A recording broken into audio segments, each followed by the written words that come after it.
ಬೆಂಗಳೂರಿನಲ್ಲಿ ನಡೆಯಲಿರುವ ಆರ್ಸಿಬಿ ಹಾಗೂ ಗುಜರಾತ್ ಟೈಟನ್ಸ್ ನಡುವಿನ ಮ್ಯಾಚ್ ಒಂದು ಅಪರೂಪದ ಸನ್ನಿವೇಶಕ್ಕೆ ಸಾಕ್ಷಿಯಾಗಲಿದೆ. 2018ರಿಂದ 2024ರವರೆಗೆ 6 ವರ್ಷಗಳ ಕಾಲ ಆರ್ಸಿಬಿ ತಂಡದ ಅವಿಭಾಜ್ಯ ಅಂಗವಾಗಿದ್ದ ಮೊಹಮ್ಮದ್ ಸಿರಾಜ್ ಈಗ ಆರ್ಸಿಬಿ ಎದುರು ಕಣಕ್ಕಿಳಿಯಲಿದ್ದಾರೆ.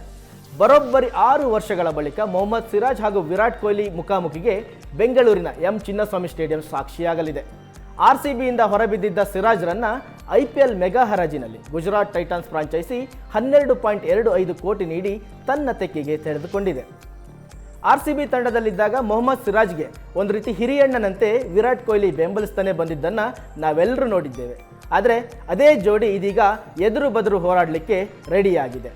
ಸಿರಾಜ್ ಗುಜರಾತ್ ಟೈಟನ್ಸ್ ತಂಡದ ಬೌಲಿಂಗ್ ಅಸ್ತ್ರವಾಗಿದ್ದರೆ ವಿರಾಟ್ ಕೊಹ್ಲಿ ಆರ್ಸಿಬಿ ತಂಡದ ರನ್ ಮಷೀನ್. ಕಳೆದ ಪಂದ್ಯದಲ್ಲಿ IPL ಇತಿಹಾಸದಲ್ಲೇ ಮೊದಲ ಸಲ ರೋಹಿತ್ ಶರ್ಮಾರನ್ನ ಔಟ್ ಮಾಡುವಲ್ಲಿ ಮೊಹಮ್ಮದ್ ಸಿರಾಜ್ ಯಶಸ್ವಿಯಾಗಿದ್ದರು. ಇದೀಗ ಕೊಹ್ಲಿ ಎದುರು ಸಿರಾಜ್ ಪ್ರದರ್ಶನ ಹೇಗಿರಲಿದೆ ಎನ್ನುವಂಥ ಕುತೂಹಲ ಕೂಡ ಜೋರಾಗಿದೆ. ಚಿನ್ನಸ್ವಾಮಿ ಸ್ಟೇಡಿಯಂನಲ್ಲಿ ಯಾರ ಕೈ ಮೇಲಾಗಲಿದೆ ಅನ್ನೋದನ್ನು ಕಮೆಂಟ್ ಮಾಡಿ. IPL ಹಾಗೂ ಕ್ರೀಡಾ ಜಗತ್ತಿನ ಪ್ರತಿಕ್ಷಣದ ಸುದ್ದಿಗಳಿಗಾಗಿ ನಿರಂತರವಾಗಿ ಭೇಟಿ ಕೊಡಿ ಏಷ್ಯಾನೆಟ್ ಸುವರ್ಣ ನ್ಯೂಸ್.com.